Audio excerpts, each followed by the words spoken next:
Welcome back to Breakfast from Roth. Thank you, Rainer, who will be doing this swim on Sunday, the 30th anniversary of Challenge Roth. We are brought to you by Nitro and Flapjack. My next guest, who I cannot believe we have never really met, and we've been traveling the same circles forever, Rebekah Keat, who is on a roll. I think you're going to have a great race here. What are you thinking? Yeah, it's finally, I feel honoured to finally have an interview with you. I said to Rennie, you know you haven't made it until you've had an interview with Bob, so hopefully this is a good omen, I hope. I love it. So take us back. You were mentioning earlier, and I love twins, right? My friends Lisa and Nancy, producers Emmanuel Gift, twins, and just it seems like I've run into a lot of twins over the years. So were you and your twin sister competitive? Oh, we're competitive at everything. Yeah. We were competitive at swimming, running, you know, cross country, and even to the point where who could hold their breath the longest and do somersaults in the pool. Like, it was always a competition. And she always beat me. So finally I found something that I could actually beat her at. So that's why I triathlon. Yeah. Really? So did she race triathlon for a while too? No, she didn't. But at school we started running. We never really trained. We just sort of, it was just a bit of a gift we had. And Dad said, if you come for a run with me after school twice a week, I'm guaranteeing you'll beat her. So I did, and it was our secret training. And then so your sister didn't know? She didn't know. How did that happen? But she caught on to it. And so you were your dad's favorite, is what you're saying? Yeah, I was Daddy's girl. Yeah. And so then school cross country came around, and she didn't know. And then she'd heard sniff that I'd been training with Dad, and decided she wouldn't race. How big is your house? How did you keep that secret from your sister? I think after school she used to do dancing. So I was 2 left feet, terrible dancer. We're very different in that way. So Dad and I used to go for a run, and she caught on that I'd been training, so she decided she wasn't going to do school cross country that year. So I won it for the first time ever in 10 years, and I didn't get the glory of saying I beat her, so that kind of sucked, but that's all right. So I noticed you've got your 2 tattoos, and Dad is one of them, so obviously very close. Yeah, very close. I had my first ever Kona was the year I'd lost Dad. And how old was your dad? He was young. He was very young. I think he was only 52, 53. Heart attack? Yeah, it was a blood clot to the heart. They didn't know about it, so he didn't know about it. Wow. Had clots in his legs, and then it went to his heart. So how long did it take you to, and do you ever come back from something like that? If I think about it in a race, it definitely gives me strength, and that race was a struggle. But I think what got me through was I heard Chris had lost his mum before one of his big races, and he ended up having a really good season. And I think he just pulled strength from that, and I sort of learnt from that, and learnt from, you know, sometimes you have your best races when you're struggling with something personal. You have to overcome it. Yeah. So take us back to you've been in this sport for a long time. You were, what, 16, 17 years old? Yeah, that's right. But in the last couple of years, you won 3 70.3s last year in a row. Mm-hmm. You had a phenomenal season. What's, you know, it's not like you've had great races.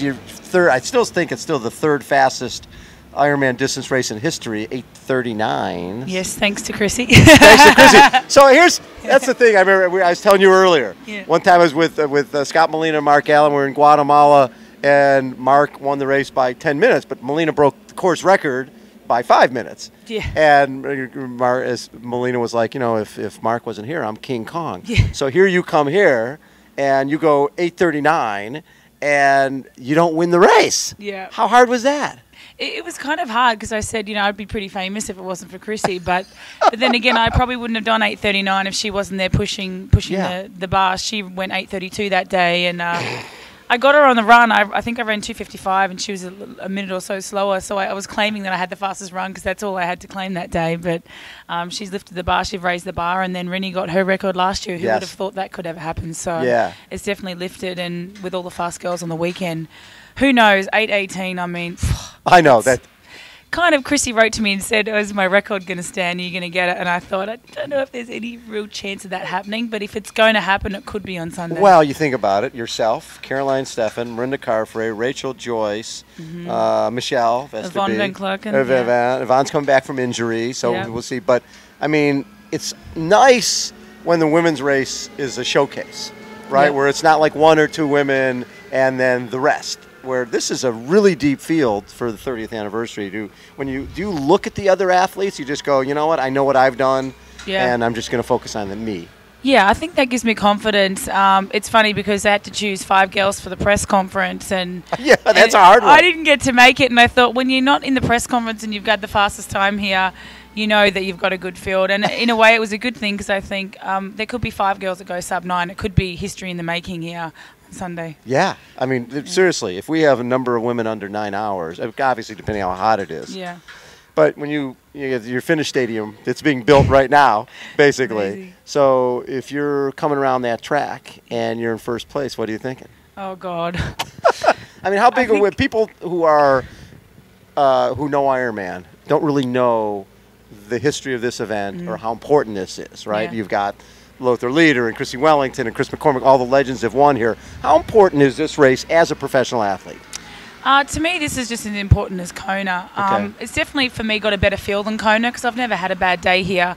I don't believe I've ever gone as well as I could in Kona. I still think there's definitely unfinished business. But I think if I won Roth on the weekend and I did it in my fastest time, I could almost, finish on a high and say, okay, I've done what I had to do. Of course, Kona would still be in the back of your mind. But winning here, even if it's not a world record or whatever, it's huge, and it's a huge thing in Europe. And I have a lot of respect here as an athlete, thanks to people like Chrissie pushing me here, and Felix, who does such an amazing job. He really does. And how many times have you been here? This is my 5th time. Your 5th time, so you're a veteran. And you speak some German. Ein bisschen Deutsch. Sprechen Sie langsam. So last year, or 2012, 13th Kona, 11, you were 3rd here.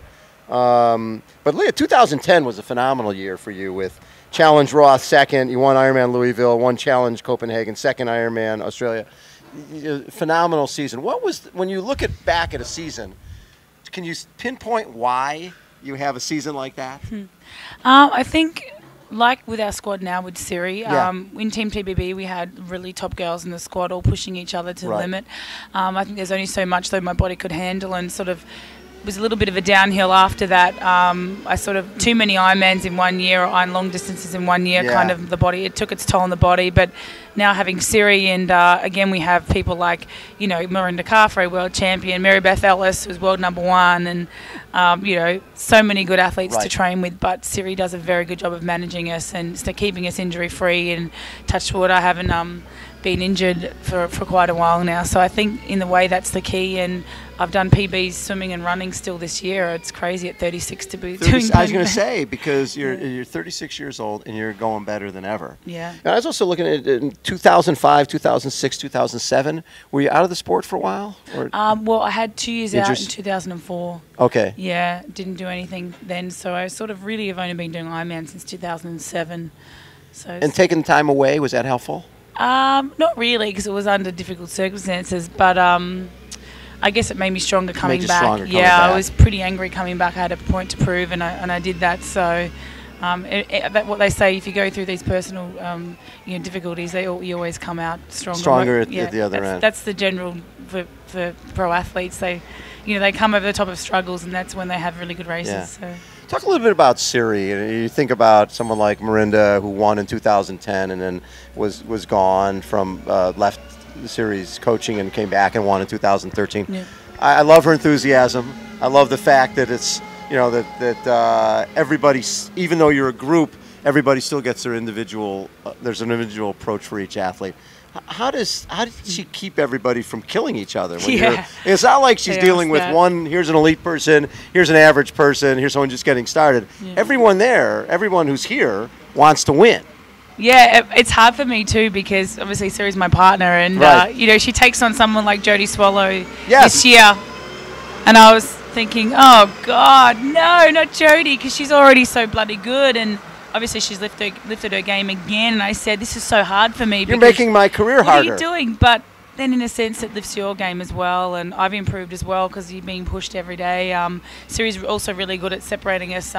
If I have an easy ride, obviously I don't want to go riding with Jodie because she doesn't sit on less than 40k an hour, so I need to go and spin my legs on my own. But then when it's hard, and you have Jodie and Miranda and Mary Beth pushing you, and it just, again, it lifts the game, and that's how we have to be these days. I mean, at Hawaii, she's beaten Chrissie's record, and it's gotten faster and faster. So very lucky to have those girls around me. But Siri does an amazing juggling act. I don't know how she does it, but somehow I think her psychology degree might help a little bit in playing with that. Had Chrissie on the show not long ago, on the radio show, and obviously, from a selfish perspective, I'd love to see her come back, come and see her come race again.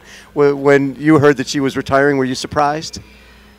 I wasn't surprised because I could see that she had so many outside commitments other than just the sport, and I could see that she just obviously pushed it to the extreme in those short amount of time that she was actually racing. And I think if the mind's not willing or if the body's not willing, then it's time to throw it in. But then you look at what she's doing now, and she's going to have a huge impact on the sport, not as an athlete, just as a person trying to push women in sport. So we're really lucky to have her. Do you feel this is a good time for women in endurance sports? It seems like that, there was a period of time where we didn't. Triathlon's always been about equal prize money, but it seemed like the fields weren't as deep for the women. I see that there's more great women out there, and someone like a Siri where people can train together, where everybody was sort of splintered before. What are your thoughts in terms of where women's endurance sports is right now and trying to make a living at it? Yeah, it's a good point. We had a big discussion with Vice Milch with Susan Craftney yesterday, Rachel, myself and Yvonne, about women couldn't even do sport 200 years ago. So you look at that, and there wasn't equal prize money 10 years ago, and several things. There's still things I think that need to be changed, but there's definitely more equality. We were saying we'd love to see, why can't a female finish across the line first? Why can't we have half an hour head start? And we'd probably need more than that in an Ironman, but say in Roth you'd probably only need 45 minutes. Exactly. And, it'd be nice to see a female cross the line first. Absolutely. But, it's that glass ceiling, and I think that's starting to be broken down now, and it's nice to see. And it's nice to see Felix taking the initiative with his races. He tries to keep them really clean, and he tries to do everything he can for the women to get a clean race and for the age groups not to interfere. I love having age groupers out there. There's nothing better, and there's no other sport where we get to race against them. But we really don't want it interfering with our end result, and that's the key to the female pros at the moment. We really want to have a clean race. It's tough because you're dealing with guys have egos, and if you're sort of intermingled during the swim, or if the age group guys are too close, there comes a point where you're going by and they don't want you to go by, and so every person you're passing becomes a major throwdown to get by them. They definitely don't like being passed by girls on the bike. I think the top guys are usually generally faster than us, and it's a bit ironic because I see these guys with discs and they get you by 10 minutes on the bike, but I love leaving the little tap on the butt when I pass them on the run. It's always fun, but they're great. They're encouraging, and usually they're actually a lot friendlier in the swim starts than the pro women. So you'd think guys would want to clop you in the head, but it's usually the women that are fighting it out. So it's more the drafting on the bike that's an issue, and we'd love a clean race, but they've always done a really good job here of marshalling, and that's the big key. If they, don't be scared to make a judgment and pull a card on someone if they're not doing the right thing. So is this race, in terms of your season, how important is this? At the start of the year, I just said to Siri, I want this to be my A race. The too many years I focused on Kona, and I get so nervous and have way too much pressure going into it, and I haven't even done that well there. So I've always had good races at Roth, and I really wanted to come back here and not worry about points this year, and have a really good day. And they say, you were so fit in 2009, you went 8:39. I was like, yeah, but I'm so much fitter now. Surely I can go quicker. It's a lot of pressure to put on myself, but I think, there's no reason at all why I shouldn't be 10 minutes faster, but so much can happen on the day. And if it's 20 minutes faster, then you go under 8:18, and then all of a sudden Chrissie's coming back. Chrissie will kill me if I do that. Maybe that'll get her to come back if I did that. Yeah. Well, and also I think one of the greatest moments in our sport was when you threw her, when you threw her CO2, because you know what? That's what sport is all about, right? It's the best person on the day, and you don't want anybody, to lose their race because of a mechanical, right, or something minor like that. And did you think twice? No, I honestly didn't. I would now, only because I've copped a lot of flack from. Well, Brett Sutton said to me, if that ever happens again, you throw it at their head, and he didn't mean that because it was Chrissie. He just meant you don't do that. It's your race. Concentrate on yourself. And then again, if Jodie Swallow was standing aside the road with a flat tyre and she's a bloody good athlete who should be on the podium, I would not hesitate at all to give her a CO2, as long as I kept one for myself. But I did say to Chrissie, this is all I have. You've got to get that back to me, because all I had was one spare and one CO2. Yes. And then half an hour later, as she went flying past me, which I didn't know how she did that, but I actually got it. She gave it back to me, so she actually...